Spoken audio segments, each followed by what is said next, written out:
Board of Directors. It's April 3rd, 2025 at 7:33 p.m. Could we have a roll call? Director Digger here. Director Young. Present. Director Boyd. Here. Director Saltke here. Director Slater Carter. I am here and I am on the Zoom from Sacramento. I'm here for a district-related business. All right.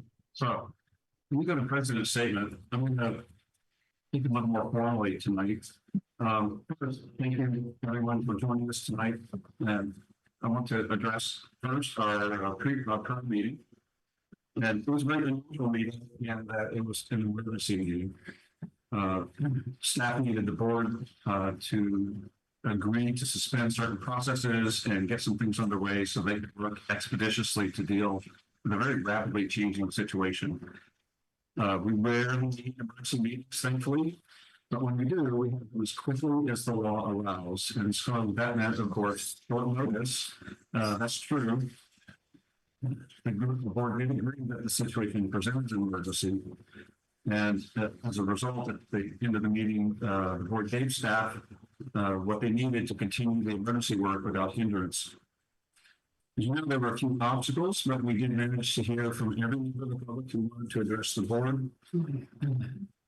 That was just the first of what's going to be several meetings that involve the discussion around the emergency. This matter that as a declared emergency will be heard at each meeting until such time as we deem it no longer an emergency. And there'll be an opportunity to hear from each of you at any or every one of those meetings as you see fit. Probably giving it some additional thought, and we're adapting to try to increase the communication and ease the participation a bit. So tonight, as board president, I'm going to set some ground rules. We're working on repairs here in the boardroom, but as of today, we must limit the number of people in the room. And it's our intention that every public wishing to be heard will have a chance at the microphone or on Zoom. We have a TV streaming outside the boardroom, so everyone waiting to get in the room, all of the proceedings. And okay, so okay, sorry, I ran into some text I copy pasted. Speaker cards are available. If you wish to address the board, we ask that you fill one out. We'll have public comment allowed one person at a time in the boardroom. That's called into the meeting by me. And this is designed to reasonably balance safety concerns and transparency and preserve the public's right of access and meaningful participation in board decision-making under the Brown Act. So, the ground rules. There will be no yelling, no shouting, no name calling. There'll be no verbal abuse or intimidation. And any of this or anything I deem concerning enough will result in that person being removed from the meeting. We will conduct the meeting in a way that accords respect to everyone here, the members of the public, staff, and those helping with the meeting. This is a place for the public to see and participate in the conduct of its business. It is also a place in the safety and dignity of everyone here must not be compromised. So when we get to the item on the agenda, I'll cover this again, but we'll start with the staff report. And if you have questions that you would like to pose to the board or to the staff, we ask that you get those to one of the folks in the hallway or online before we reach the end of the staff report, if you possibly can. And then we'll address those questions best we can afterwards, after the staff presentation. And then we'll go to public comment. And then we'll go to board discussion. All right. I apologize for the formality, but we are going to try to do better with every board meeting. All right, we have the consent agenda. Do we have any board that wishes to call an item for consideration? Yes, Sid? Wait a minute. Scott? I'm sorry. Sorry, I gotcha. I have public comment first for items not on the agenda. And I see hands. Greg Diegas. Right. I have two updates for the board. Tomorrow morning, group of us from Red Alert, Montara Moss Beach is going to be meeting with Assemblyman Mark Berman in his office. I will let you know how that goes. I know the district has some interest in mitigating the Cal Fire bypass wildfire hazard. Switching hats, while I'm no longer on the Mid-Coast Community Council, I will be presenting a stormwater report to the council next Wednesday, which the district might have some interest in hearing about. And I'm hoping that the council will adopt the report, possibly submit it for peer review, and then look for further endorsements and forward it to the county. That's it for me. Any questions? Thank you, Greg. Yes, Sid. Is this public comment or director's report? No, not director's report. The public comment portion of our agenda doesn't have any instructions for submitting written public comments. So like in San Mateo County at their board of directors, they have a separate email address that says boardfeedback@smc.gov. And I would like to suggest that we have that too, so that it goes into the public record. I know there was one of the neighbors from Moss Beach last week that sent in a comment, and it had two, I believe, updated more recent geological surveys or studies. And it was mentioned, I watched the video after the part of the meeting I had to leave. It was mentioned, but I never got a copy, and I don't know if any other board members got a copy. And I think there's some comments in our minutes too that we never received any information about the correspondence that went back and forth. So I would like to see that the board members be apprised of things before we just get hit in the face, you know, in the board meeting about different things. So that's one suggestion. And I guess at the board of supervisors, they have district staff that does that and, you know, compiles it before the board meeting comes up for public comment. And then you mentioned that they're working on boardroom repairs, and I just want to know when those repairs are going to be completed. Okay,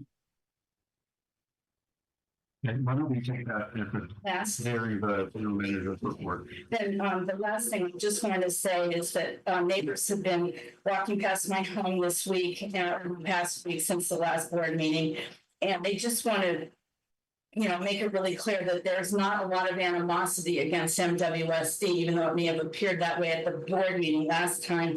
And that a lot of them have commended the MWSD staff for the awesome work that they're doing out in Seal Cove. So I wanted to put that into the public record because we see them working out there all the time, and they deserve the commendation of how much work they do. I mean, one of my friends said they saw flashing lights early in the morning at like 5 a.m., but they were out there looking at a leak. So that's a lot of work. And I just want to commend them. So maybe you could pass it on to them, Clemens. Yes, thank you very much. That's all I want to say for now. We do have something to talk about in the minutes. So Okay, we'll get to that.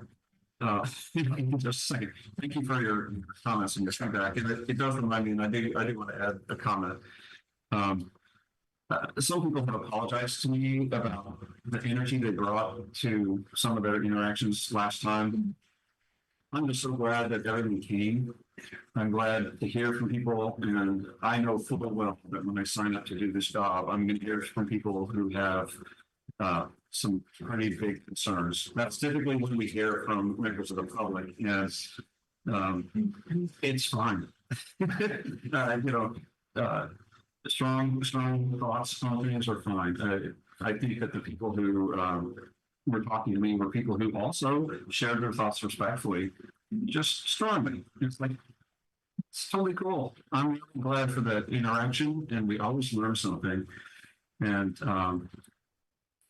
I hope everybody gets something useful out of that. And I just want to say thank you. Thank you every time you come, and thank you every time you share. All right, let's go to the consent agenda and see if you want to pull or amend something in the minutes. Do you have anything else that anyone wanted to pull? No? Okay, let's talk about that one briefly, and then let's do them all at once. do you want to or do you want to? Let's just talk about that as quickly as you can. We have a very full agenda tonight. Okay, sorry. That's. I made notes. Here we go. Part of it, this was mostly about the meeting regarding Pillar Ridge. And I guess it got a little confusing, but when Lisa came in, and obviously she had a lot of concerns, but I'm gonna put it out there that I believe we agreed to upgrade their fire suppression system and then pulled back the project. Is that my understanding of that agenda item at that time? Are we talking about the minutes? I'm talking about the minutes, because that's one of the things that Lisa Ketchum said she'd written suggestions to district engineer Tanya and the general manager, but there was no response, and we never saw that correspondence at all. So this kind of news to me. I think that's a public comment type correspondence that would be great to be shared with the whole board before hearing about it in the live meeting. And then the other thing was some of these minutes are vague. So you're not saying the minutes are wrong? I'm not saying they're wrong. I'm saying that this is. So what we're trying to do right now is Okay, determine whether or not the minutes can be accepted in the form they're in. That's the business at hand. said, did you want to pull the item So if you pull the item, that's still all we're gonna do with it. until we what? Discuss it. No. The minutes record what happened. Okay, so if the minutes aren't correct, or if they're vague, when do you discuss it? Sorry. We can. Feel free to offer corrections. But if we want to go back and revisit what happened during the meeting, that's not what this is for. So on page 4 of the March 6 minutes, it says that the follow-up with owners, Millennium has already written back and takes position that there's no fire flow issue. If there is a project,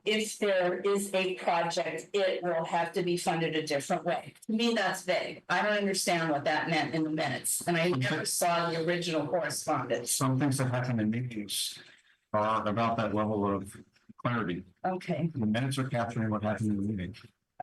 We can correct them if they're incorrect. I don't know what the correct thing was because I never saw any of the minutes, the correspondence from Millennium. Because our general manager got it, didn't pass it on.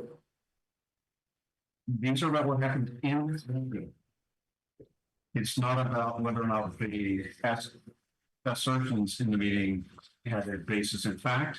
They're about. Then on page 5, it says here, Director Young says she's sorry to hear about all of this. The Pillar Ridge is within her district. They did not buy Pillar Ridge and we are not maintaining it to the best of their ability. I'm sure I meant to say water facilities. I didn't review the tape. We did not buy Pillar Ridge. We bought the water facilities at Pillar Ridge. So that needs to be That correct. sounds like a correction where we could insert water in front of. Facilities. I think there's a Yeah. the treatment plant and the water itself. And then the other thing was on page 6, where it says Director Young understands how Ms. Ketchum feels because the district looks at them as a single owner, the residents. And I insert the fact that it was 227 homeowners because that was in the meeting. Because they're not seen as the client, only one person, Millennium, is considered a client. So So what's I agree that 227 homes are in Pillar Ridge, but it's not in the minutes. is that That's my correction. is that what you said? That's a recitation of what you said. Okay, I can go back and find out the exact thing, but it was Lisa Ketchum. I said I thought it was 225, and she corrected me and said it was 227 residents. Let's add the number of. It's actually I 220. do recall. I mean, It's not listed at all. it was said and corrected. So let's get that into the minutes if we could. Okay, and that was it. And then it said Director Boyd would reach out to her separately. I just was curious if you had done that. That's the only thing I was concerned about since that is my district. Did you reach out to Lisa since then? No. Not yet, okay. All right, sounds good to me. Thank you. So we can have a motion for the 10 items on the consent agenda, please. I'll make a motion. Second. Okay, thank you both. Everything will need to be by roll call since one of our members is remote. Director Baker. Director Young. Present, sorry. Director Boyd. Yes. Director Softy? Yes. Director Slater Carter? Aye. All right, consent agenda is approved 5-0. We have no old business. We will go to new business item 1. Again, let me just go over how we're going to do this. Staff has a presentation. We're going to hear that. We're not going to take questions during the presentation. If you have questions, please give them to Allison, or if you're online, well, let's see. How are we doing this? Allison? I think we'll have to do it by public comment at the end because we don't have a chat function on Zoom. So we can just take it as a person by person, and I can help moderate. Okay, thank you, Allison. All right, well, as you listen to the staff report, collect your questions, and then we'll take those during the public comment phase, and then. And Yes. And we do have Christine with her hand raised. Well, Christine. Thank you. Sorry for the interruption. I just wanted to remind Director Young that she needs to recuse herself from this item. If I could just remind Director Young of the statement that you made at the last meeting, that would suffice. I can remind you of that if you'd like. Sorry, I don't have it with me. No problem. I think at the last meeting, Director Young stated that she would be and will tonight be recusing herself from and not participate in the discussion or vote on the Steel Code item because she resides within the affected area and therefore has conflict of interest under the Political Reform Act, under specifically Government Code Section 87-100. She will leave the room and then may return after the item is complete. So may I sit in my car and it will text me when you're done with the item? Is that how that works? Yes, or you can sit in the hallway and there's nothing that prevents you from viewing the meeting. Yeah, I'm sorry, Christine, I'm talking over you and I asked, And I apologize. Thank you. So to your question, so, yeah, if whichever one's more comfortable for you, in the hallway is fine. I think it's dark enough out there that we won't see you, but I can listen to you can definitely the monitor. you can definitely listen. And the way this works, and I think everybody who's ever a board member gets a turn doing this for some reason. We hear some matter that's very close to property that we own, and so we have to step out. And that's just the way the political format works. We have to step out because even if you're sitting in the audience, you know, some examples they give are like you can sit in the audience and you can give mean looks to the board members. You know, it's like I don't know. Body language is communication. So. And I can comment on anything. Not during, Just can hear and listen to what's being said. that's correct. That's not a problem. Yeah, it's always an odd thing, first time we encounter this, but So- thank you for. It's yesterday, so it's hard to get a, Well, sorry to hear that. it's solved, I think, but I'm gonna I'll be outside. Okay. You're just gonna call me back in? Yes. Okay, thanks. Got it, no, I'll leave that there. Thanks, Peter. I've heard from a number of people in Seal Cove, it's very clear there's a strong sense of community. And several people were like putting the finger on me. How come kids are recused? It's like, well, it's state law. And it doesn't reflect in any way on the person who has to recuse. It's just a requirement of the law based on the proximity to the area under effect. Okay, Thomas, let me turn it to you.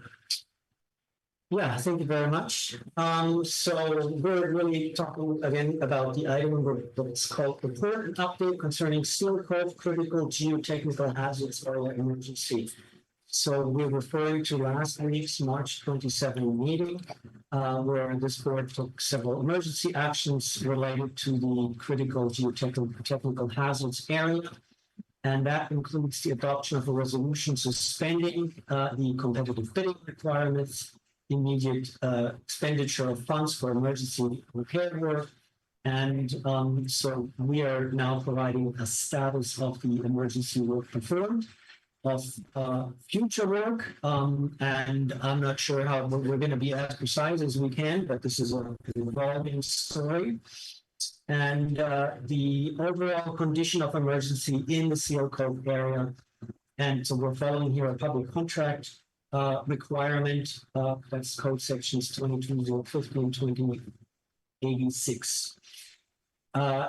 We want the board to determine whether the situation warrants continuation of the emergency. That's required to do so in every regular meeting following the emergency declaration. So we are continuing to work out there very hard. There was actually one further water leak at the end of Los Baños. It was a minor situation that was resolved fairly quickly with just some without heavy equipment and just tightening down the clamp. So this was not really a big situation. But we mobilized to relocate the water main in San Lucas, and I'm actually going to go into that a little bit more. We also actually mobilized to do some work to the sewer side as well today. We were alerted by San Mateo County to the red tagging of one of the property in San Lucas. We distributed an update on the emergency declaration to all residents residing in the Seal Cove area. And we also sent a letter to all property owners that are connected to with sumps or grinder pumps or both, so private owned sewer systems that are pumping into our system, reminding them to ensure and check the systems and ensure that it's working properly. And we are, like I said, we're assessing this entire situation. And we are doing this in cooperation with San Mateo County. So there is, and when I say the communication is just really starting with San Mateo County. And we are also cooperating with a geotechnical assessment with San Mateo County here. And that means that actually San Mateo County is in the process of finalizing a geotech report in the area, but that geotech assessment will confirm what we are seeing, that there is an accelerated movement since about 3 years that is very concerning. But the county made it clear that this study is, it's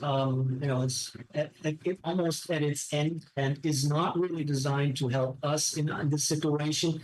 Our is really to assess our utilities and find out exact locations that we can determine are safe for our utilities. I mean, safe, meaning that we don't have to do ongoing repairs if they're not being pulled apart. And particularly that we continue to serve the existing customers out there. So we're definitely committed to updating the Seal Cove residents. I'm going to start a little bit here. Hold on. I'm going to share a PowerPoint that we prepared.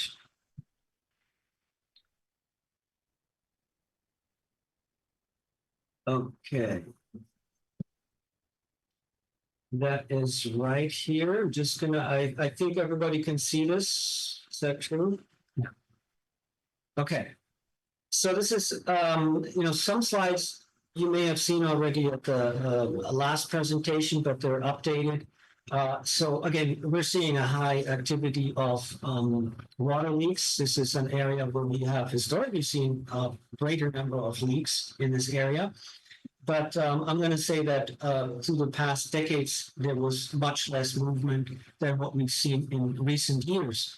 We're saying since mid-February, and this is really just an arbitrary date, the heightened activity is really going on since a number of rainy seasons, really. So we've updated the number of leaks and lateral repairs, et cetera, that we're aware of. We again confirmed and inspected that the sewers are currently all intact. Oops, I'm sorry. We are also, there is still 2 customers that are being served by an above ground water service connection. And I'm going to say our solution will continue to be an above ground water service connection, but this will be switched to a much more permanent solution for a number of residents. So we're hoping that there is much less impact.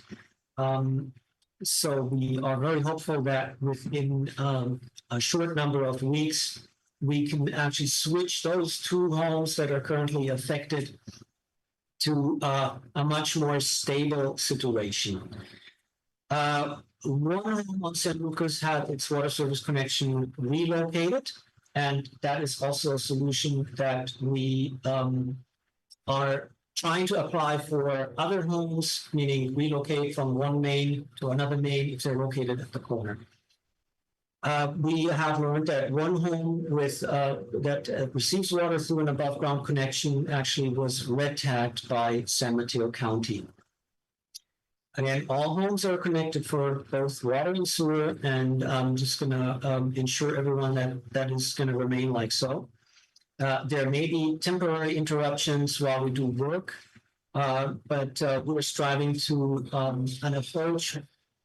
Nobody will have to live with a very temporary host connection, but we're striving to achieve connections that are located above ground, but are a much more permanent solution. Once again, San Mateo County has zoned this area in the 80s in various hazard, according to various hazard degrees. Zone 1 with significant hazard to life, as well as the strong recommendation to remove all utilities out of this area. This was done with power, so power lines were actually moved out of Zone 1. Again, the assessment district for the sewer system was created during that time and achieved essentially the same and privatized the sewer systems in that area. But again, this is a planning document that is now 45 years old. In our conversations with San Mateo County, they acknowledge that it is prudent to update this, and we are looking forward to cooperating with the county on an assessment of the dangers and helping San Mateo County to establish new zones that they can use as guidance for their planning departments, etc. But this is what we currently have, and there is no funds available at this time, so we have to start looking together with San Mateo County for funds to implement this work, for example. So this is going to take a longer time. The current emergency and what we have to do there is somewhat removed from this process. So we have to do a lot of our own investigations here and come to conclusions that we find solutions that work for a decade or a number of decades for the district at this point. This is also a slide that we showed last time. Just want to remind everybody this is a cross-section of Seal Cove. The actual Seal Cove fault is not shown in this diagram. That's actually much more west, but there is some parallel subsequent faults that most likely are in the area of these crownings or these blocks and separate zones in that area. What we're seeing here really is a soft type of soil, essentially, that is breaking loose in these various blocks and sliding into the ocean. And I want to focus everyone on the toe section here, because I think it's really important to understand that there's a number of issues working together. Surface water plays a huge role in this, and how it is drained away or not and can enter the ground and essentially exacerbate the situation of the slippage. But at the toe section, we're seeing winter storms like we've not seen before. We just have the largest waves ever recorded surfed out here at Mavericks. This spot is very close to Mavericks. So we see tremendous wave action at the toe. And here's a diagram that shows essentially what this wave action and what this coastal erosion does to this process. In stage 1, we have a relatively stable sea cliff, but if we now see through sea level rise or other, heavy storm events, an undercutting of the base of that cliff, then the cliff essentially collapses at one point to get back into a somewhat more stable situation, which results in further sloughing off. I just want everybody to see this. We're coming back to this diagram with a later picture that actually shows the cliff out there and exactly this undercutting. This is a document from a San Mateo County staff report from 2006 for the abandonment of Ocean Avenue that is along the bluffs in the hazard zone. And what you're seeing here really is what I want you to focus on are these lines with these little legs on them. And these are really the scarps, the ruptures, the lines that we're seeing out there and that were documented by the San Mateo County geologist in 2006. Mark and I went out last Friday and looked at what we are able to see just walking around within a day. And that is now marked in red. So what we're seeing is quite a bit of expansion of this affected zone, pretty much all throughout the slide area. But there is heightened activity in the southern section, particularly in the southern section, and that is our observation in the recent months. That doesn't mean that what is the black scarps aren't active and aren't moving. There's significant movement on the older documented scarp lines, but it has sloughed off to an extent where this entire area is somewhat growing and extending into further into the development out in Cecile Cove area. I'm just going to go back one more time so that you can see the original 2006 document and forward here now and comparing how this has increased, particularly, our immediate concern is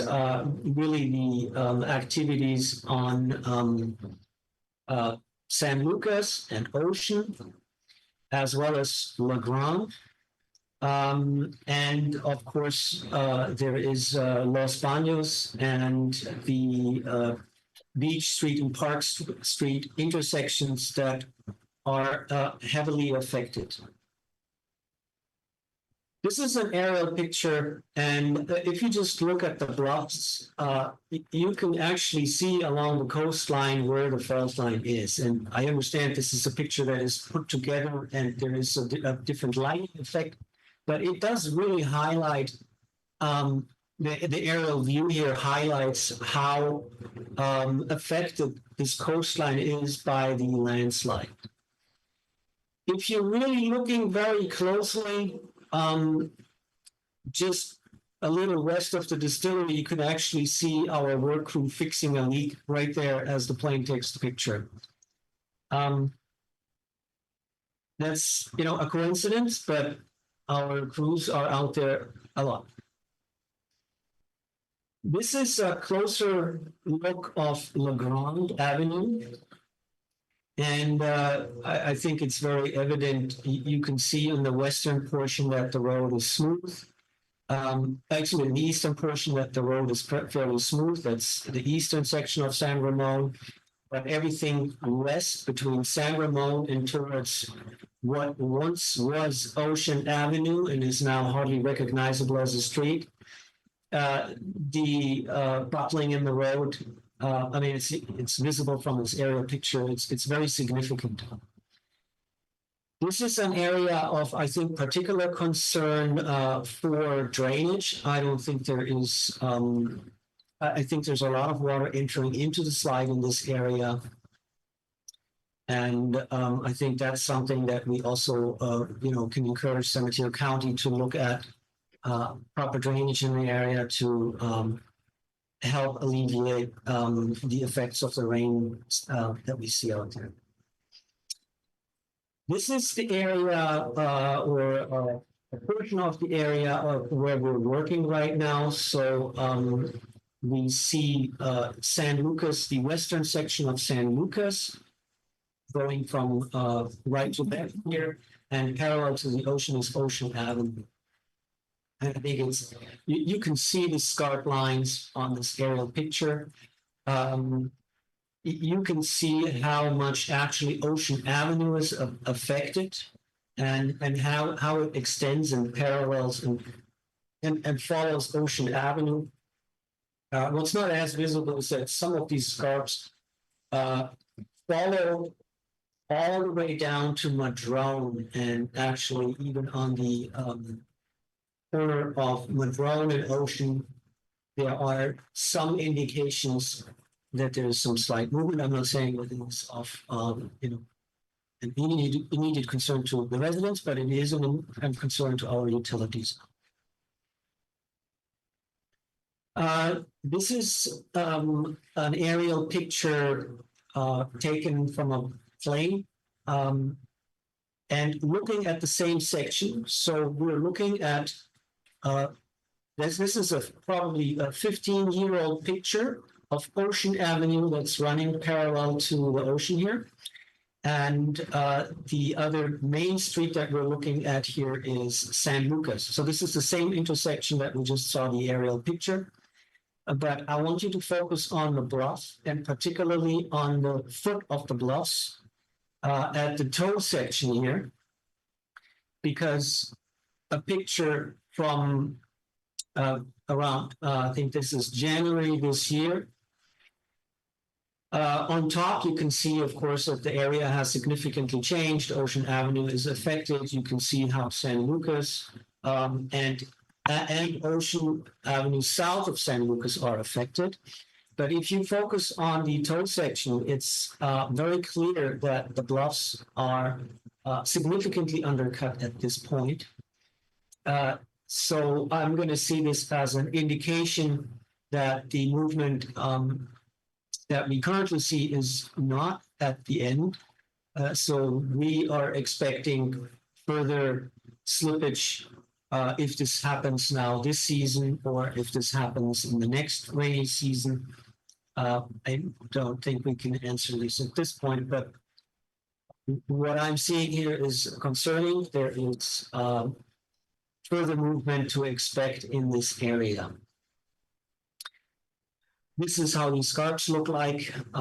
These are, inches to a foot wide, openings, and you see they're very recent, and they're hundreds of feet long all along this fault line. This is the intersection of San Lucas and Ocean Avenue. I mean, this movement didn't happen within one season, but I'm going to say within the past 3 years, this got significantly worse. And you see there is 4 or 5 feet of movement within these years. Again, this view here. This is from San Lucas looking to ocean. And so these are these individual blocks. So you see the block that is further inland actually slipped further down than the block that is sitting just a little bit on the western side. So that's why we see this buckling in these different, this up and down, this roller coaster effect in the roads. This is looking down Ocean Avenue from San Lucas further south. So you can see how this, the western section is separating from the eastern section, and it is a concern that we're seeing that the scarps are relatively fresh and have, again, developed in the recent years. This is an area where we essentially tried to repair and weren't able, and this is essentially the issue that San Mateo County also recognizes and stopped issuing encroachment permits for these affected zones. So it's very difficult for us to it's not difficult to work with San Mateo County on this, but we're clearly understanding why. So any heavy equipment can just contribute to exacerbating the situation.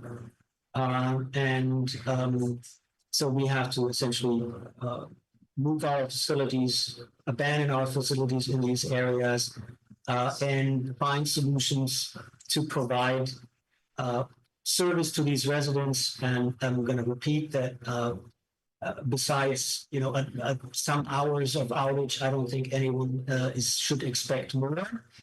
But there may be some visual impacts because we will have to relocate water meters to safer locations and extending service lines, home service lines.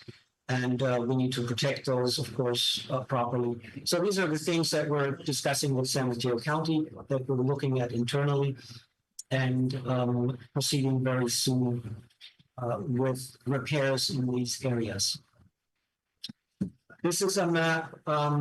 So these are all the water leaks. This is March 24 to March 25. Again, this is an arbitrary time frame.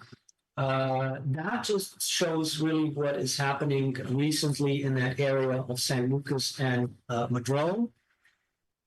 If we would go back a year further or two, you would see there is, many dots in the northern sections all along, particularly at the park and beach intersection. That is the big dip going down to the distillery.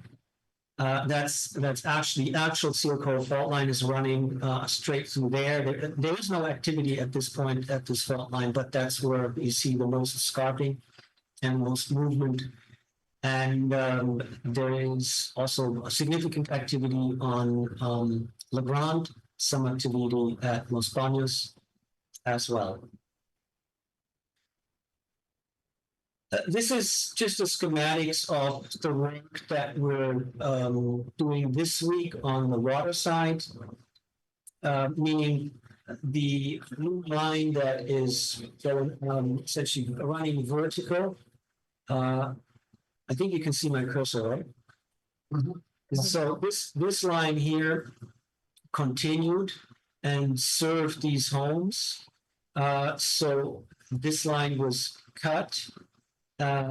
And we're 45ing over to the other side of the street where a water hydrant is located. So we can connect to the main line on Del Mar and keep that hydrant alive. And so where that white car is parked, that's kind of the active area. So this section, this portion of the intersection is really of concern. So this is an immediate reaction to protect our facilities for at least the interim. And so some of these pipes we may have to put above ground. What we're going to do for these residences here, this stuff is essentially this is a metering connection to the White House that's shown, but we also have a go-ahead connection that is installed where we can essentially place meters in this vicinity for the two homes that are affected at this point and run service lines. And again, we're in discussions on how this is exactly working, but this will be above ground service lines going to the homes that are currently affected. And this is really the model that we're going to apply all throughout the affected areas, not all throughout Seal Cove, but through the areas of concern. We want to ensure that our facilities are working for a number of decades out there before we have to take a next step. This is just to show the incidents, and this is now a larger time frame. This is a time frame of 2 years, and these are the incidences that we've seen on these private sewer pumps, sump, and lateral setups, just to show that, I mean, it affects really all sides of both the water and the sewer side here. Everything in green is district owned. The pumps are shown here, and pumps and privately owned laterals are shown in black. I did mention that we sent out letters this week reminding everyone out in Seal Cove to check their facilities and ensure that they're properly working. So I think we're glad that we are able to coordinate with San Mateo County on this, and are looking forward to further working together with them on establishing a solution for us, but particularly also establishing clarity for the residents out there that are impacted. Right now, of course, we are going in and doing what we need to do, but we're doing this in cooperation with county and are acquiring county permits to do so. We're also committing to a regular update of for the Seal Cove residents by mail, and of course at our board meetings. We just explained that this is going to be a regular item at our agendas. Then again, we're reminding all owners of the private pumps and laterals to maintain their sewer laterals and pumps. I'm going back to the recommendation. We're asking the board to move to the approval of determining that the emergency condition still exists and warrants continuing the suspension of competitive bidding and authorizing the expenditures of funds thereof. Okay, so thank you, Clarence. Quite a lot of information. I'm really glad to see the progress on the work. Are you taking this back? Really appreciate having Whichever one. Oh, that's the one. Okay. all that much information. Allison, could you make the, yeah, thank you. All right, so do we have questions from members of the public?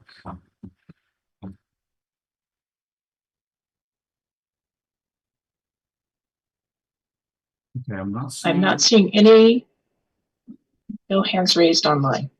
Okay, thank you. And I'm not seeing, I don't believe we have anyone in the hallway to do anything as well. I'll look for speaker slips just in case. Yeah, please. Abundance of caution. Thank you. No checking the. Double check just to make sure.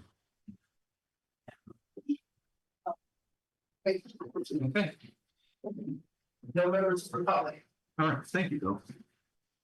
All right, well. I anticipated some questions, but maybe comments. Thank you. That was very, very thorough presentation. So the ask force is to approve determining that the emergency condition still exists and wants continuing the suspension of competitive bidding, authorizing the expenditures of funds therefor. You had more discussion. Yeah, I have a question. The last meeting, And there were two individuals here and to complain about the ADUs they're about to build and not being certain that they would get water and sewage connection. Is that up in the air, or what is the situation there? So again, we have an ordinance that is a temporary situation for 45 days that stops permits or that it doesn't stop the permits. So all existing permits are valid, but it is really dealing with zone 1. And so before we are issuing water or sewer permits within the affected zones, really, so we're looking at the planning documents, we have to take a breather and essentially sort ourselves and understand how we can issue these connections before we can do so. We are looking to Sanitary County, of course, also to help us understand what's happening here. But it's my understanding that there is no one affected, meaning all the people that were here have permits that were already issued and are constructing, and they're all pretty far away from the affected areas. Any other comments or discussion? All right. There was something I wanted to say at the beginning. Oh, please. There were three things I remember very deeply from the last meeting and pondering it since then. The first was the very last speaker was a gentleman here who was in the affected area and was voicing the objector as a former operator of heavy equipment that Clements was being too conservative in deciding what equipment and what staff and so forth could be there. And I'm willing to decide how to operate earth-moving vehicles and large things like that. But Clements is the one we have collectively decided to put in charge of the safety of the workers and the people and so forth. So according to every legal definition I know of, if there is a dispute about things like that, Clements gets to voice it first. And if someone disagrees with this assessment, I'm sure there are ways of working that out. But this is how it's supposed to work. We're supposed to be conservative, protecting people. The second piece is I'm so glad to see such great graphics showing us what's going on. The pictures and the maps, they might be 20 years out of date, but we have people who can make good ones. They're already doing it on a 1 week notice, and I'm sure in a few more months, we will have an amazing picture of what's going on, and then we'll have reality to deal with. But the deepest one is the fact that this is one of the only places in the world where a community is physically disappearing. To watch your neighborhood kind of fall into the ocean in slow-mo over decades, I've known it was happening since my mom took me out here 50 years ago. But to meet the people who are living through it and to see the cracks in the land into one of my favorite restaurants is on it. This is a tough thing. And as a group, we need to understand that the community tragedy going on here is unlike anything any of us are used to. My wife works with an advocacy organization.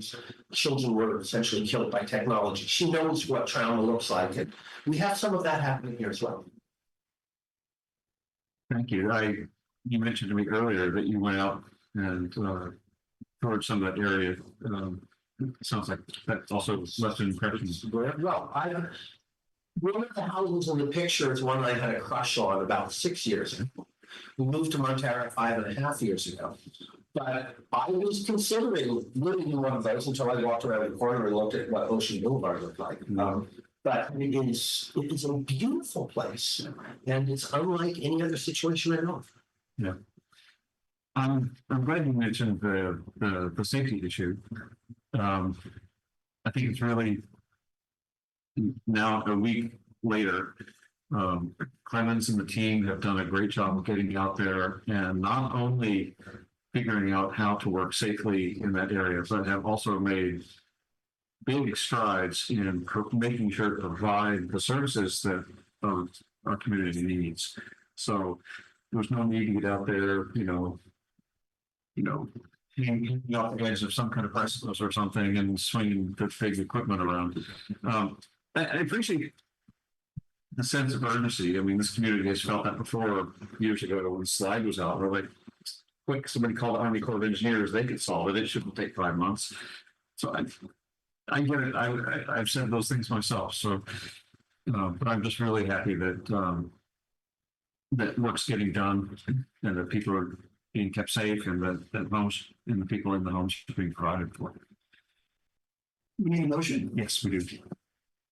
I make a motion that we approve, that give approval for determining that the emergency condition still exists and warrants continuing the suspension of competitive bidding and authorizing the expenditures of funds there. I second. Okay, so motion by Peter, second by Bill. Could we have a roll call, please? Peter Decker. Aye. Director Boyd. Aye. Director Salkman. Aye. Director Slater Carter. Yes, All right, motion carries. With that, let's ask Director Young to rejoin us. Thank you, Bill.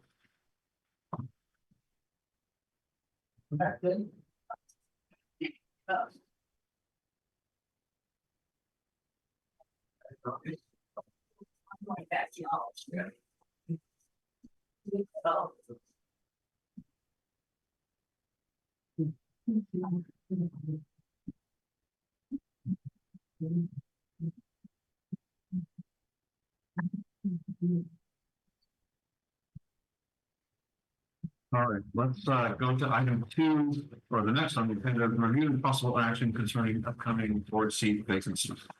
Thanks, Scott.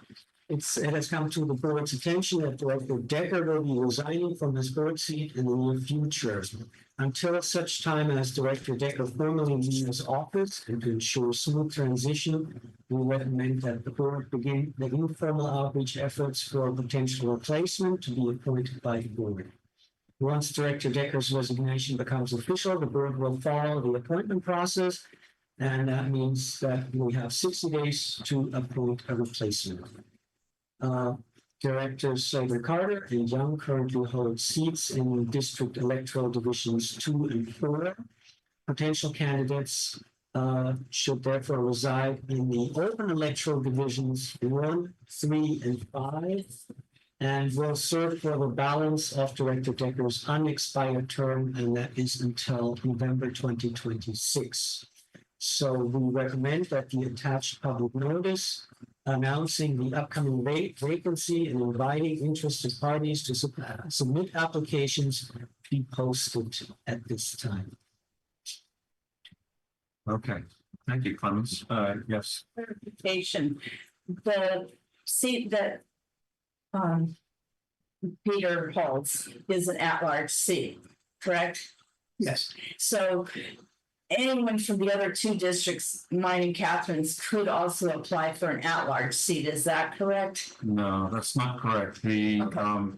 I just want to be sure. yeah, it's a good question. There might be somebody from my neighborhood that will try to apply. Well, it's a good question. I'm glad you asked it.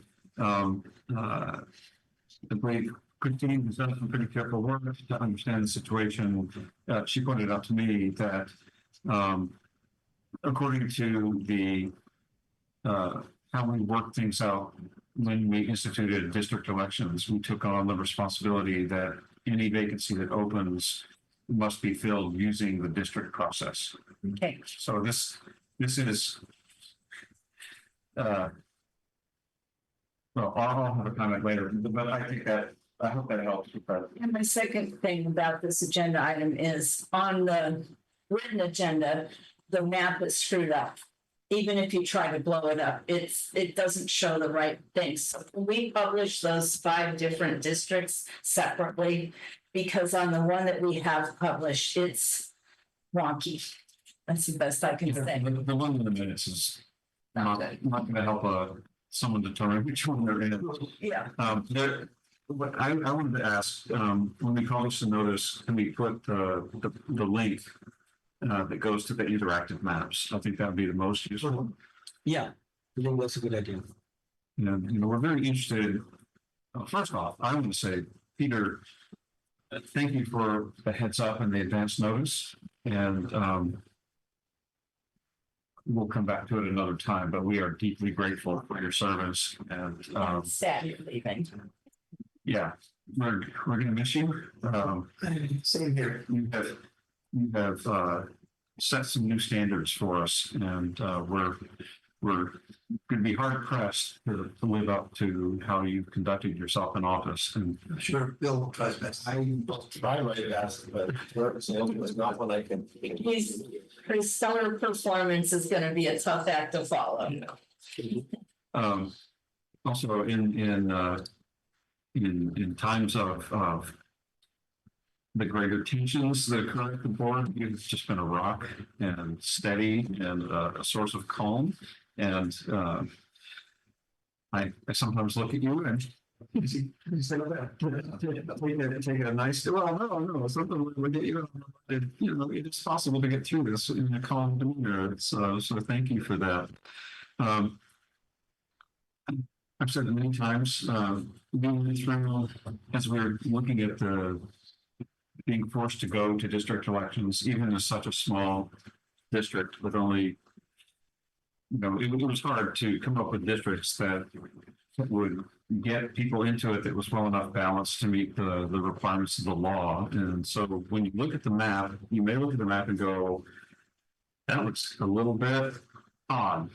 Well, yeah, we looked at a bunch of different maps that had to conform to requirements of the law. And of all the ones we looked at, this was the best one we could find. So I'd ask if you're interested in stepping up to serve, because the right honorable thing to do is the time that we're going through today, stepping up to civic service and doing public work is it's one very good way to contribute to helping make this place a better place.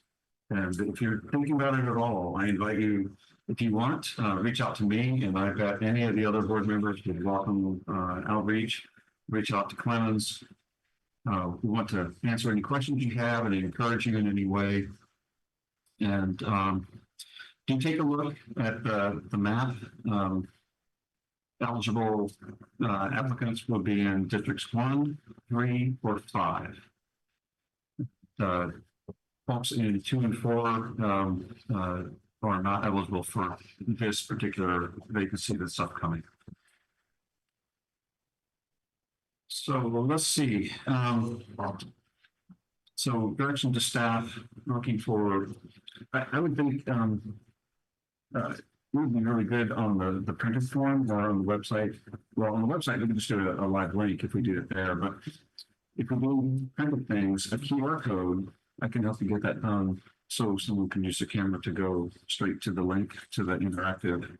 We have the capability of doing that as well. Okay, cool. And we can post also next door, for example. Yeah, that'd be great. All right. Well, thank you for preparing this. And once again, Peter, we're going to miss you a lot. But this will be an opportunity for yet another person to get a turn serving the public. So that's also a good thing. And we'll ask for more words from you when the time comes. Okay, let's go to the next item. Review possible action concerning sewer authority mid-coastside fiscal year 2025-20. Dr. Bobby, thank you for your patience in waiting your time here for this, and we're really glad to have you here. So, Carlos, did you want to introduce this, or shall we go straight to you? I mean, our perspective is just brief and short before I hand this over to Kishan, who certainly has some words to say about what's happening at the sewer authority on the coast side. So we're looking really at a budget of $10 million for, I think, the first time at SAM. So the general budget is suggested to increase by almost $700,000, and that's only 7% of the prior fiscal year. That means that the assessment for the Montara Sanitary District will be $2,079,000. That's an 11% increase, or roughly $200,000 more. We went through some heavy lifting on our rates to prepare for these SAM increases, and I can say, I'm glad we did this early on. Thank you, Peter, for your support in this, because, the sewer authority Miko site has, of course, there was tremendous needs for financing all kinds of improvements and bringing the agency really up to modern standards. And Kishin is achieving that. But that is, of course, with costs associated with costs. And again, I want to thank the board for having the foresight in raising rates so that this does not affect us too bad this coming fiscal year. So I'm going to ask Kishin to present the general budget. And afterwards, we're asking the board to adopt the resolution of the Montara Water and Sanitary District consenting to approval by Sewer Authority COSAC of its general budget for fiscal year 25-26. Kishin. Thank you, Clemens. Thank you very much for your kind words. Is everybody able to hear me well, please? Yes. Okay, thank you very much. So just to give a summary of the budget process, the finance budget is first prepared by staff, then it's discussed with the member agency managers. We take the inputs from the managers, and from the managers, then it goes to our finance committee. And after the finance committee okays it, then we take it to the board to get approval or authorization to send it to the member agencies for adoption at their level. So here we are. We've actually crossed all those steps. We sent it out to all the three member agencies, and I must say Montara Water and Sanitary District is the first one to take it up at their meeting for adoption. And if I could share my screen, please, Clemens, can I? Yes. Yep, you give me control. Thank you.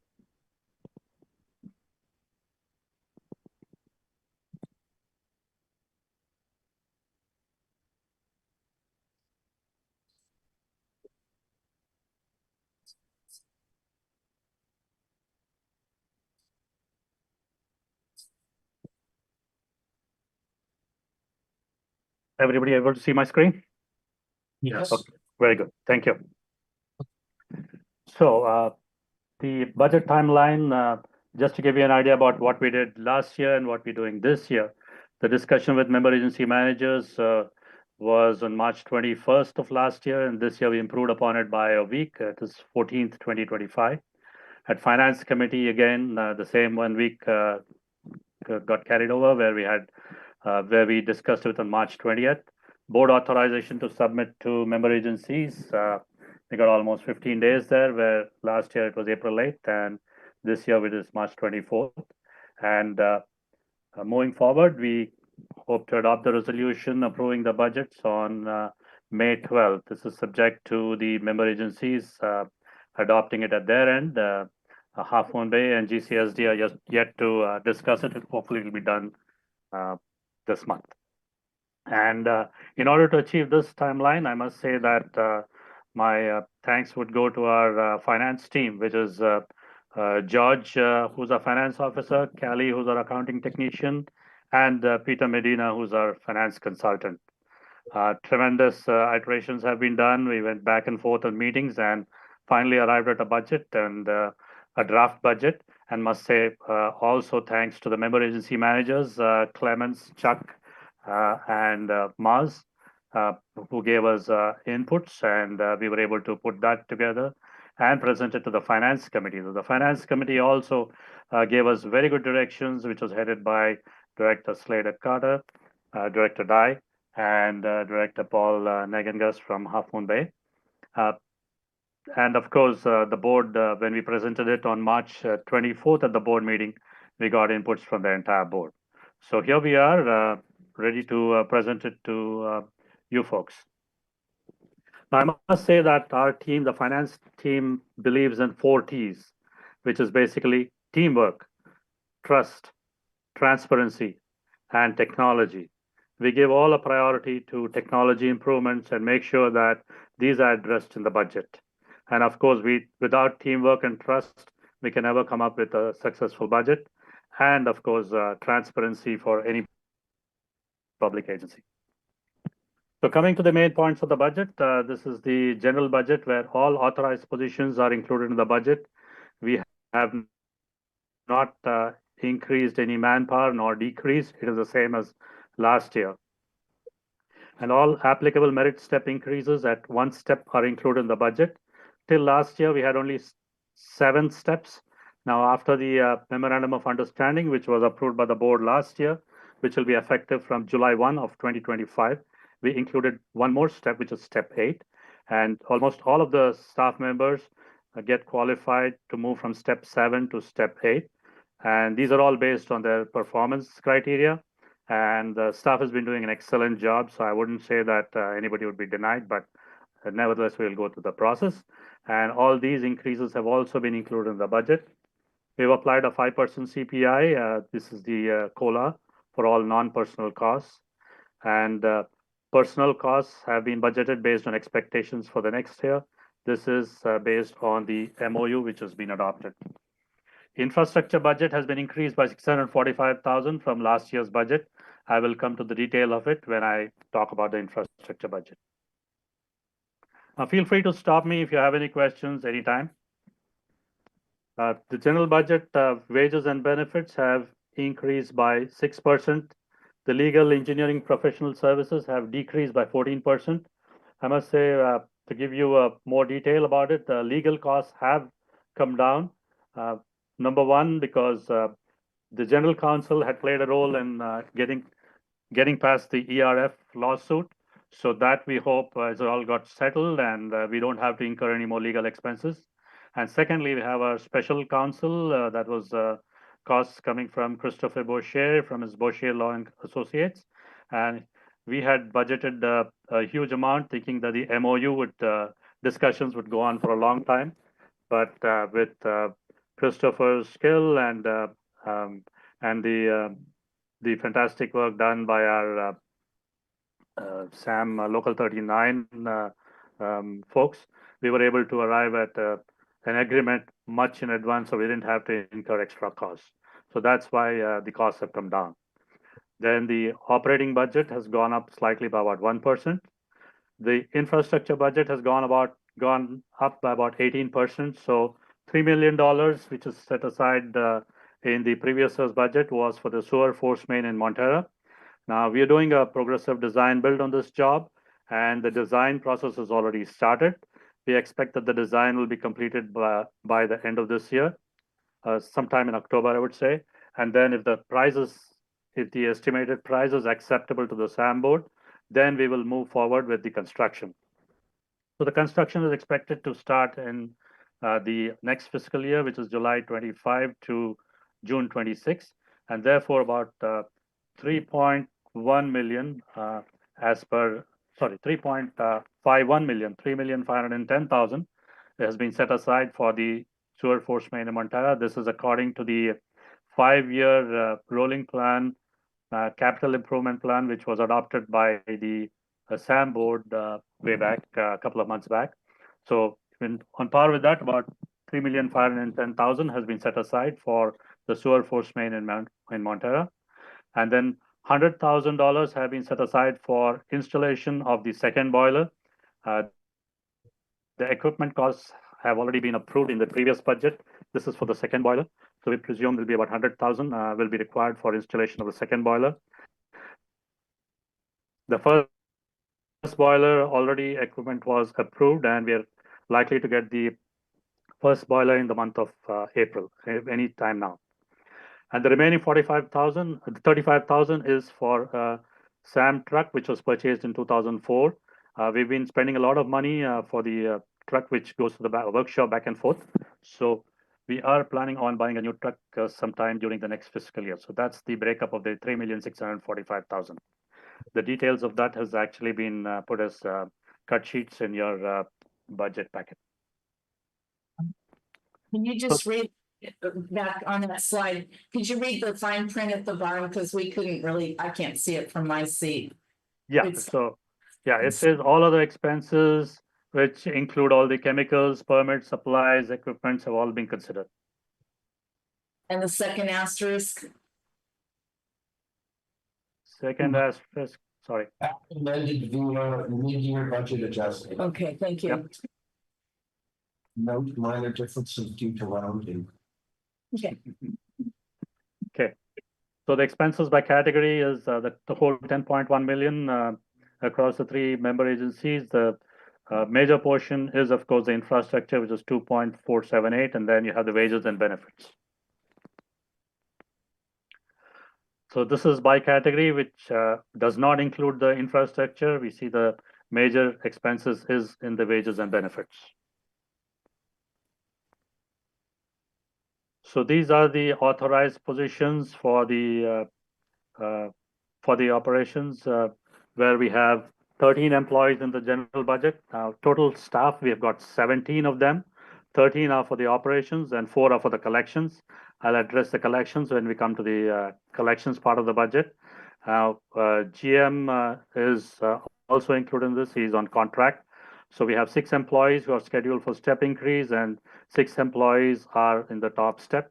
There are no vacant positions. Everything has been filled up, although we had one vacant position because one of our operators had resigned last year, but the recruitment is in progress and we are hopeful of getting that vacancy also filled up. So no new positions have been budgeted. So these are the key changes. You have the personnel costs, you have the net increase due to wage increase, you have the COLA and merit. We have increased health and retirement costs. SAM board gave us an approval in the adopted MOU to pick up 100% of the health costs for the entire staff. So that's why we have the increased health costs. Then we have retirement costs, wherein we've got a certain amount of retirement costs for the staff, wherein we put aside every month starting from July a certain percentage for the staff. In case they retire, then they're able to withdraw that amount. Then we have professional services based on anticipated needs. There is a slight decrease in costs. Insurance premiums, these are based on year-to-date actuals. The budget process I forgot to mention is we've taken the costs up to the December of 2024 and then use that as a basis for the rest of the 6 months. And for some of the costs which we've already paid 100%, we don't keep that into account. But by and large, we have taken that as the escalation factor. Use 6 months and then use an escalation factor to cover the entire year. Utilities based on increased PG&E costs is about 30,000. And then equipment rental, generators as well as tanks, we've brought it down because we don't foresee any requirement of getting any rental generators. I think we'll be able to manage with whatever we've got. And net decrease is due to reduced utilization of supplies and equipment rentals. We've got the chemicals. We continue to do the Bay Area Consolidation Consortium, wherein we get a good price. BACC actually goes out and does a bid for us, and a consolidated price, we get a good amount of decrease. So then we have the legal and professional services details. So these are all the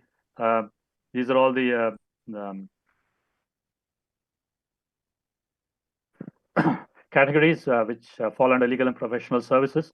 We have Calcon Systems, who are our electrical contractors, and recently the board approved an annual contract increase for the next fiscal year from 350,000 to 400,000 annually. Then we have Return and Tucker, who is our general counsel, Boshier Law, who's our employment counsel. Then we have RVE Accounting and Advisory, who's our accounting services. Precision IT Consulting, whom we subcontract all our IT consultancy. Then we have Kofler Electrical. We use them quite often for doing equipment maintenance of electrical, wherein if any motors or motors at the pump stations or at pumps need any winding to be done, then we reach out to them. Peninsula Pump and Equipment, who take care of all our pump maintenance at the pump stations, treatment plants, as well as the lift stations. Integral Consulting, there'll be some discussion of doing some flood modeling. They already had done it last year, but in case something needs to be done, we've set aside some money for that. Then we have Alpha Analytical Labs, who does our testing to make sure that we're in compliance with our permit requirements.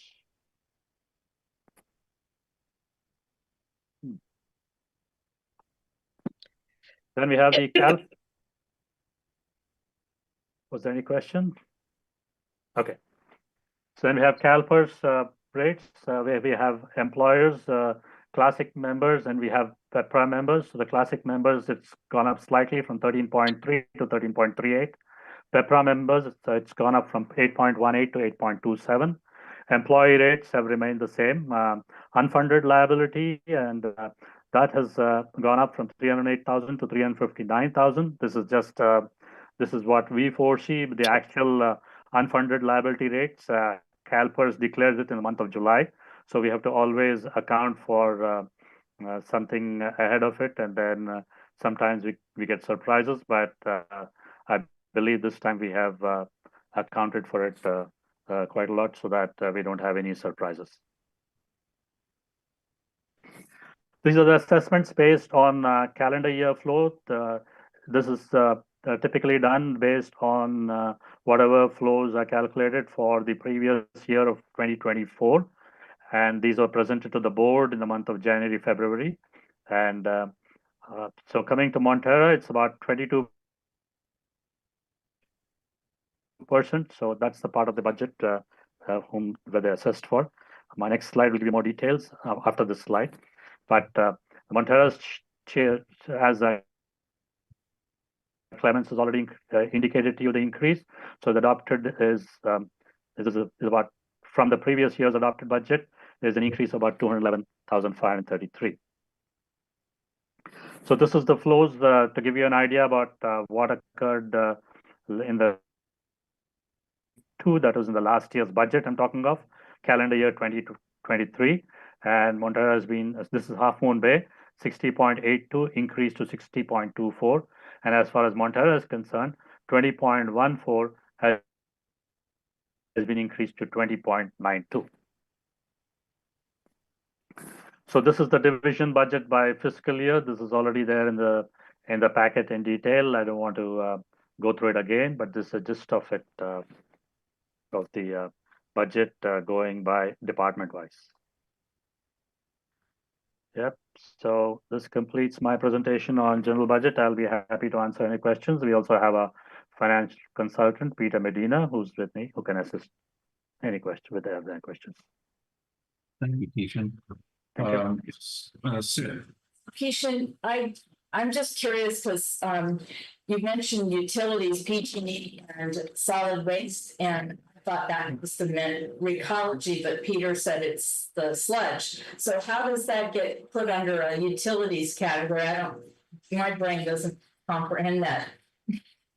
Yeah, utilities, we do have PG&E, and as far as PG&E is concerned, this based on the electricity that we consume. Plus, we also have a certain amount of loan which we had got from PG&E for loan at 0% interest, which we have to, which is still an ongoing loan. So that is still in process. So that accounts for an increase in the PG&E costs. Plus the sludge, what we waste disposal, what we send out to Oxmountain, that is the Republics. Yeah, that is also on the increase. You know, every year they keep increasing the cost, so that has also been budgeted for. So we send our sludge from leftover sludge from Sam to a landfill, and we have to pay it like a utility cost. Correct. Okay, thank you. Yep, we pay for haulage as well as disposal. Gotcha. Thank you. Okay, do we have any other questions or any public comment? I'm not seeing any. The recommendation is to adopt the resolution of the Montara Water and Sanitary District consenting to approval by Sewer Authority Mid-Coastside of its general budget for fiscal year 2025-2026. I hear a motion and a second. Bill and Sid, could we please have a roll call? Director Dicker? Aye. Director Young? Aye. Director Boyd? Aye. Director Saltzky? Aye. Director Slater Carter? Yes. All right, motion passes 5-0, and I want to extend my gratitude both to you, Keishan and Peter, and also to our colleagues on the same board who worked with you on this. And I really appreciate, here it is, April 3rd. It's been distributed and we've already had the opportunity to review it and approve it. Thank you very much. This kind of timeliness is very, very helpful. I also appreciate the detail that you provided in your report here and also even more at the SAM meeting itself. And for everyone here, I appreciate how you kind of boiled it down for tonight. That takes some work and I recognize that as well. All right, now. We thought we were done with sand, but we got another sand thing. Review possible action concerning the sewer authority Midco side fiscal year 2025-26 elections budget. And Clemens, I hope you help people understand how this is different. Yeah, exactly. Brief introduction. This board just approved the general budget, which is essentially running the treatment plant and the collection system that Sam owns. It's the intertie pipeline system and all the associated costs. We are in charge here of the local sewer collection system, but we don't have our own field staff. Neither do the other member agencies of the Sewer Authority Midco side. All member agencies are utilizing the Sewer Authority Midco side staff for any work that's necessary out in the field, including emergency response. And these costs that's a separate contract. So we could hire really anyone, but I think it's been really evident that the cost efficiency is the best with the Sewer Authority on the coast side, as well as the service, because they have a lot of experience doing this. So that's why we look at this contract separate. That's the collections budget. And here we're looking at an 8% increase for $64,000. That means we are going to pay roughly $700,000. Or $750,000 are the expenditures really. For Montara, this means that the collection budget is rising $24,000 to $261,000 for these services for the entire fiscal year 25-26. Occasionally, you have many more details. Please take over. The board recommendation will be to adopt the resolution of the Montara Sanitary District consenting to approval by the Sewer Authority Midco side of its collections budget for the next fiscal year. Thank you. Now, patient, please. Thank you, Clemens. I'd like to share my screen.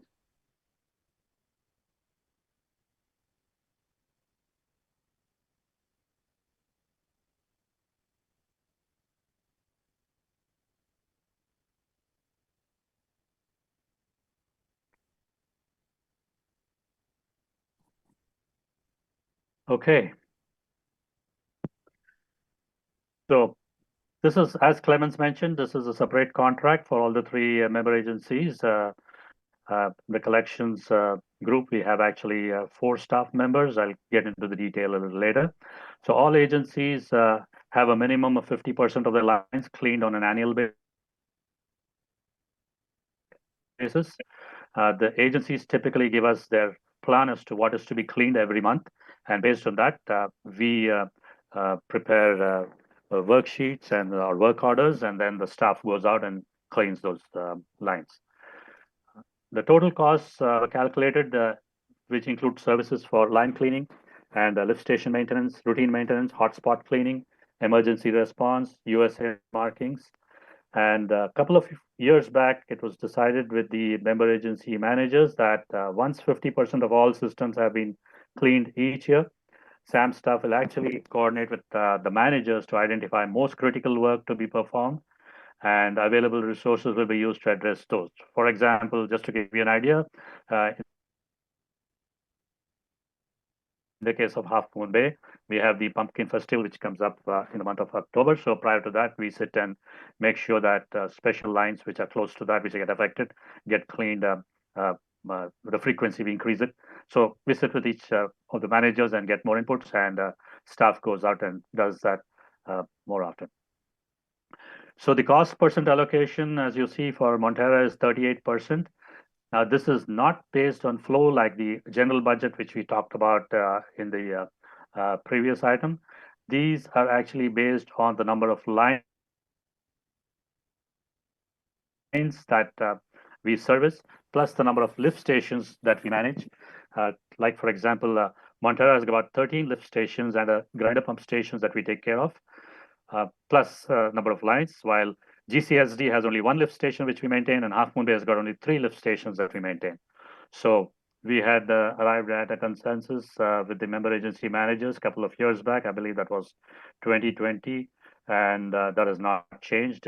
The same percentage has been used for moving forward.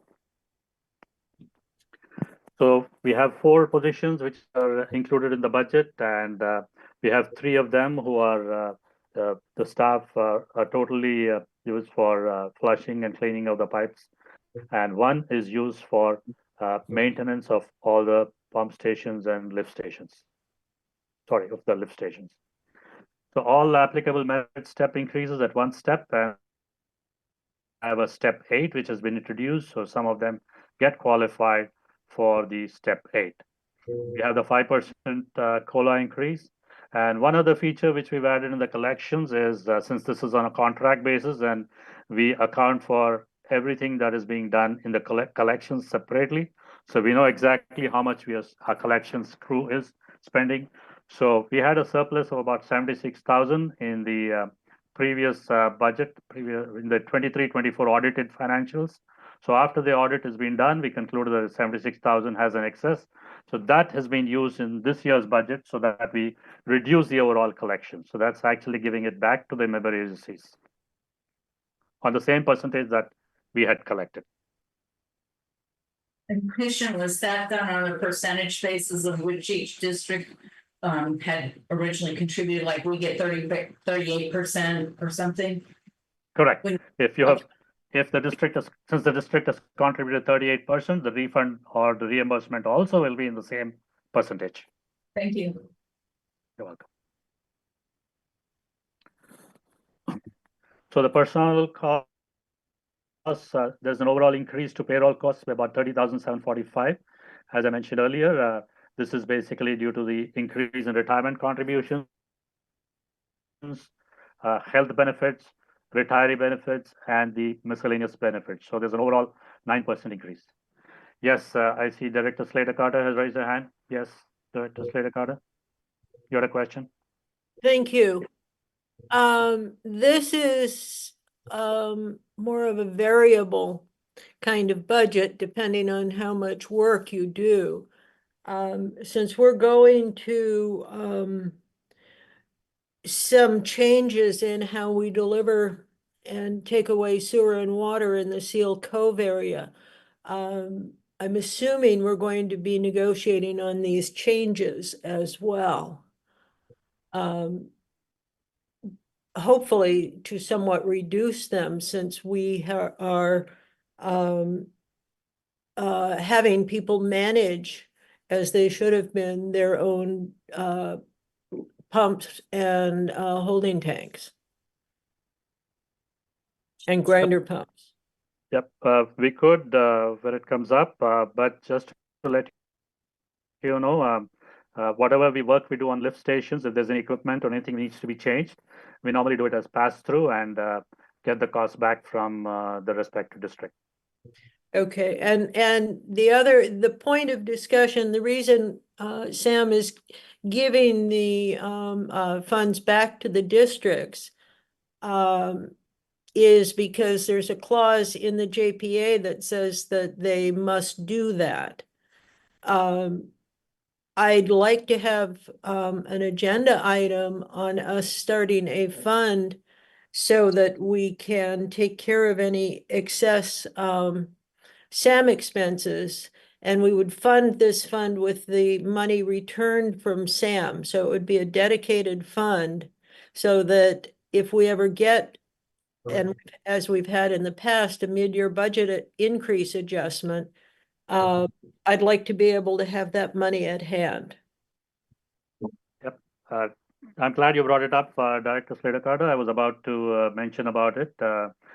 We have mentioned it to the member agency managers that we have a Vector truck which might come up for replacement in the next 5 or 6 years. It was bought in 2015. This is a big truck, and the present cost is about 750,000, $750,000. So, if we set aside, if each agency sets aside a reserve amount of money, either at their end or at Sam, that would be helpful, so that we're not in for a surprise 5 years or 6 years down the line when it needs replacement. Did you have another question, Kathleen, or is it just that No, no, not thank, lowered your hand? yeah, I will lower my hand. Always Okay. an issue. Thank you. So the total overall increase in collections contract service budget is about 8%, which is about 64,765. So this is the collection maintenance workers. We have 3 of them, and we have 1 maintenance mechanic, which gives a total of 4. This gives an idea about the percentage. 68% goes on wages, and then that's the highest. Balance is the benefits, and which is 27%. Here again, we have the wages, which account for the highest, which is basically the 5% COLA, which will be effective for all the staff starting July 1, 2025, as per the MOU. So this is the split up of the 38, 34, and 28% collections fee distribution.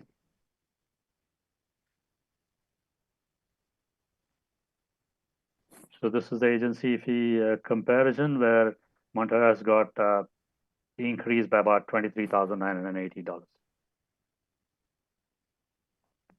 So to give you an idea,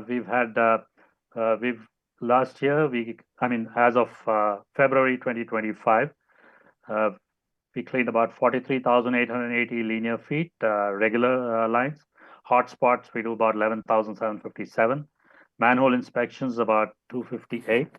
And here we have the callouts, which would be both regular as well as emergency callouts. So as you're aware, our staff are available round the clock.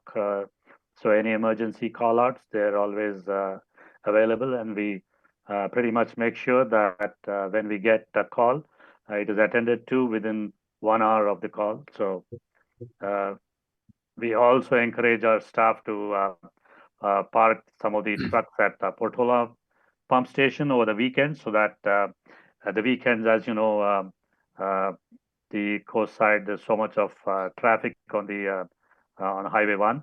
So if there's a call out, it will be difficult for anybody to reach the spot in the northern side of the coast.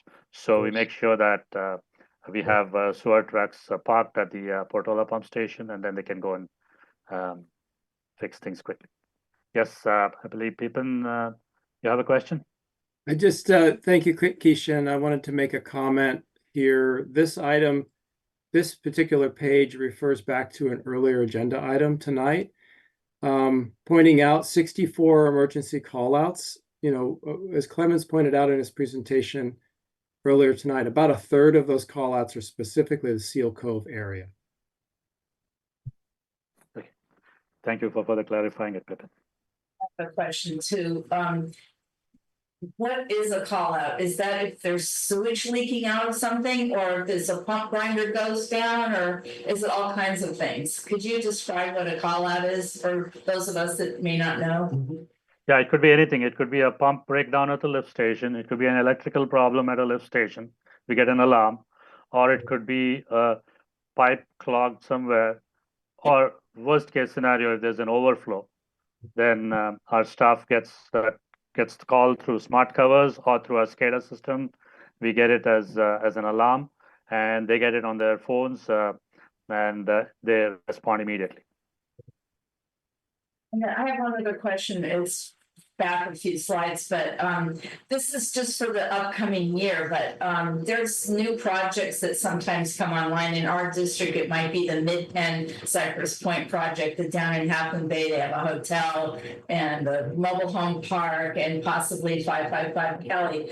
Those won't really need sewer cleaning the first year, probably since it'll be new, but, how do you factor in new, projects into your budget of sewer callouts, or, I mean, not sewer callouts, but the, potential cleaning of the sewer and the. Yeah, that's not an issue at all.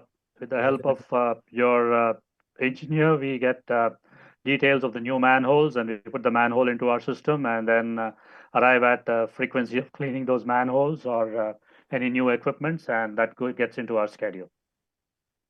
So you kind of know in advance, the first year, they probably don't need too much cleaning, but later on they're gonna, right? Yeah. Yes, we Okay. come to know of it through your engineer and through your Okay. manager, of course. Thanks for clearing that up. You're welcome. That was my short presentation, and I can answer any questions, please. I don't see any other questions. Thank you for the presentation, Keaton. Again, very informative and some good questions as well. So what we're looking for now is a motion to adopt the resolution of the Montara Water and Sanitary District consenting to approval by Sewer Authority mid-co-side of its collections budget for fiscal year 2025-2026. So moved. So moved. I've got a motion from Sid, a second from Catherine? No, No? I'll Okay. let somebody else do it. I made the motion first. Oh, is that right? Okay. Well, I got called to do it, so, could we have a roll call, please? That's Director Dicker, Yes, yes. Director Young, Yes. Director Boyd, Yes. Director Solsky, Yes. Director Slater Carter, Yes, All right. By vote of 5-0, the resolution is adopted. All right. I believe we're going now to. Thank you. Item 5, reviewing possible action concerning draft budget.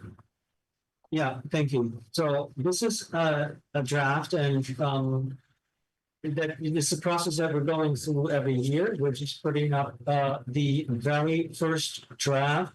So these numbers are just extrapolated and they have not been massaged, corrected or anything. So nobody is really asking questions about them because all of these numbers will be adjusted, reviewed and brought in form. This is again just extrapolated budget from last year. This is really the time that we start working on our budget now that we have the sewer authority mid-coast budget.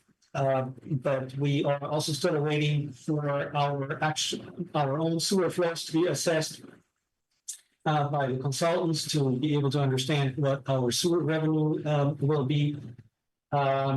We are still in need to work on water and sewer CIPs and other financial data that we're still waiting for. We can actually plug that in and use that as a baseline for next year's estimate.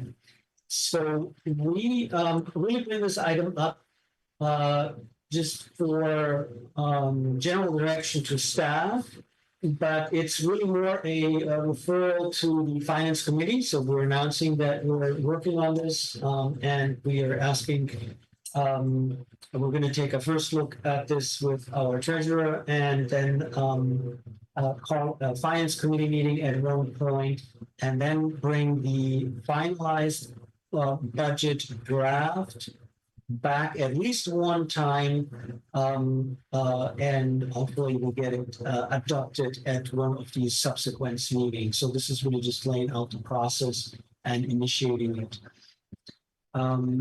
We have Peter Medina here, and just in case if there are questions about the process or anything like that, that I can answer. So again, the recommendation is to refer this budget to the finance committee. Do you have any public comment or questions? Thank you for giving us the early look on this. I really appreciate the timeliness. I'll move it since I'm going to be. Well, let's just give direction to staff to refer to the finance committee and then I believe we're ready to go to the next item. which would be SAM report. Catherine, do you want to take that? I can add some color. Yeah, why don't you add some color? I don't have the agenda in front of me. Well, I just raced to download it real quick. It's not like I was actually super prepared either. Well, we did, I think the big items were getting the contract collection services budget and the general budget items approved for distribution to the member agencies. That is, that's actually a very big and important thing that happened. You already know all about that. So it's gone out to us and to the other two agencies, and I look forward to seeing their approvals coming in as they can meet. And I think that was pretty much it. That was pretty much it. Okay, and it went very smoothly. I think Keishan and the staff and the committee did a very good job on having not only a very well put together presentation, but very thoughtfully gone through a whole lot of the details. So we didn't find people going, you know, where's this, or I don't understand that. It was all nicely done. And I think every year we're seeing it climbing the hill of excellence. I really appreciate that. Thank you. It takes a lot of work, and I remember some years past before your time, Keishan, where I'm like, where's my information? And I haven't had feeling in quite a while, so it's good. Thank you. Let's see, Midcoast Community Council, anyone who wishes to share about that? I don't really have anyone here on the council. Well, I will bring up what was brought up earlier, and that is the drainage report that Greg has worked and others in the community have worked on is of critical importance, and I would suggest that everyone read it. Scott and I have both gotten calls from community members who have been terrified that their house was going to flood, as it has done in the past, and the county refused to come out and clear out the creek to protect this person's house. She was able to get community members to help, but in fact, the county has been ignoring the drainage issue in Montara and Moss Beach, and I'm assuming in El Granada as well. And so the flows are getting faster as people asphalt the drainage ditches. We used to have a lovely, actually very modern environmental system where the weeds would slow down the flow in these ditches, and we would have groundwater infiltration refilling the aquifers. But people have been concreting them or asphalting them, and so the people down low are getting flooded. The other problem is the county puts drainage requirements on new building, but then will not make the new residents or new owners adhere to keeping the flooding off neighbors' property. So I suggest that people pay attention. This is going to be a critical report. And in the years I've been in Montara, the state and federal have made it so you can't just dump water straight into the ocean. It needs to be treated to remove pollutants and those kinds of things. That's why, as a community, we don't want to be forced to take this over. But this good report is one that has been much needed, and I think we all need to pay attention to it. If the county has to do anything about it, they will find a way to charge each of us for it. Yes, Greg. If you want me to make a couple of qualitative statements in addition to Catherine's, I can. Otherwise, you can attend the meeting here later. What's your preference? All right. Well, I think your report is online on the MCC website. Is that correct? I'm not going to say that. I don't longer, I don't no longer control the posting on the MCC website. I did post the link to it on Nextdoor. I could put it in the chat, but we don't have a chat. I'll just say it's worse than what Catherine is saying, because the county's own documents indicate that what they consider green stormwater infrastructure only captures 3% of the runoff in 100-year flow of flood, 100-year storm. And of course, we have 100-year storms every couple of years. I learned a bunch from Clemens. The other thing I would say is the design standards the county is following are like driving by looking in the rearview mirror. They're using historical data when, as we know, historical data is not relevant for an evolving climate future. So those are the two major comments I'd make. All right, thank you. Sarah? Quick clarification of what Catherine said. My understanding is there are no storm drain systems within our part of the mid-coast. I know El Granada has some underground storm drains, but we only have ditches, is my understanding. No, that's not correct. Okay, so where are the ones that we have? Is there a map of them or anything? They're not allowed to go into our sewer system, is that correct? No, they are not. Interesting. I know there's some right here in Montara. I see them on my regular walks, so. Like, for instance, there's one up by the fire station, but it just runs into Barbara Mathewson's driveway, and then it points directly at the sewer main at the end of her driveway. So I mean, it doesn't seem like that's much of a stormwater system to me. Anyway. There are some stormwater sewers in various locations. It's not a systemic, it's not system-wide. Let's all go and look at Greg's report and see what's in there. MCC website, they have a complete map of the whole storm system in El Granada with directions, which way it turns and flows what street and everything. We don't have that. Okay.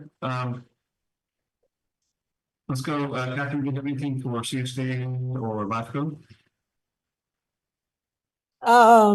CSDA, I'm going to the statewide meeting tomorrow up here in Sacramento. LAFCO, the last meeting was held in Princeton at Ray Mueller's office. And I'm trying to think what the big. Right, the Harbor District MSR was approved and received well. I will add parenthetically that the harbor master, in responding to LAFCO, had put in a comment about, because he has operated airports, that we would be very happy to take over the operations of the airport here on the coast.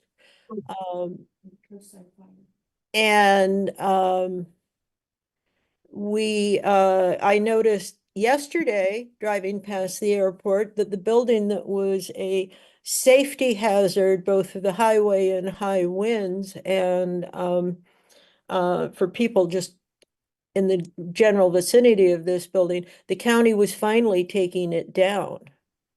And I also noticed them doing some work on trenching, and the airport has had a badly maintained septic system that MWSD has been trying to get them to join into our sewer system for the last 15 years or more.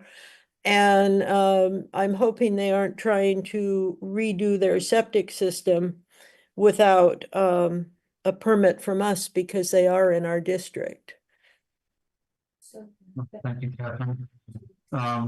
Christine, any attorney's report? I have no report. Thank you. Any direct reports? I do want to mention something I failed to mention earlier. Just before the meeting, I received, and I believe all the directors received, something from a resident in Seal Cove, and it was not indicated to read that as public comment for an item, so I didn't. But I did want to thank Nadia Papiak for a very thoughtful expression of some concerns about the situation, the car meeting, and what she's hoping to see going forward. And Nadia, if you're watching, I'll write you back, but I did want to mention, she did send a very thoughtful message to us, and I encourage others to do the same. Thank you for that. Okay. So Scott, on this one, she specifically emailed each director individually. Is that what happened? I believe so. I haven't carefully confirmed, but yeah. Suggesting in the beginning of the meeting is if somebody emails the board, then they could publish it as a public comment. No, I understand that. Okay, Um, well, we didn't really vote for it. I'm just saying that was my suggestion. No, They did I- the board of I supervisors. understand. This was not submitted as public comment. I see that. I chose not to read it in. Okay, If you want to send us public comment, and please note that, but I would also note, please give us enough time to notice it. Those of us with day jobs have more than one mail account that we need to check, and this one doesn't get checked as often as the one that pays my bills. So a better thing to do with that is bring it to the district through the main email address, and then make that note. But they need time to get things to us. So if you want to take that route, give them as much advance notice as you can. our agenda doesn't say where to send written public comments. Our website doesn't address that specifically, but you can email info@mwsd.net, which is the general. Secretary Tracy, and then she would put it in. That goes to the office staff. Okay, good. Now I know. We describe the process or guarantee that or anything, but people are free to reach out to us and do. Okay, so let's see. Let's now go to the general manager's report. Yeah, thank you, Scott. We have a new April-May newsletter that is online, available at our website. We're addressing here work in firefighting, Caltrans right-of-way, fire danger, our actions in this. We're briefly talking about the seal coat situation, what we could at the time, and also highlighting the FEMA funding for the sewer authority mid coast site that is relative to the Montara Water and Sanitary District. Thank you. All right. Now, let's see, we have, that is the end of our open session. I believe we have some closed session items tonight. Public employee performance evaluation for the general manager, conference with labor negotiators with the general manager, and conference with labor negotiators for the unrepresented employees. If we take any action in closed session, we'll report that out afterwards. Thank you all for your attendance and your participation, and this meeting is in recess. I've been maybe just staying, I don't know.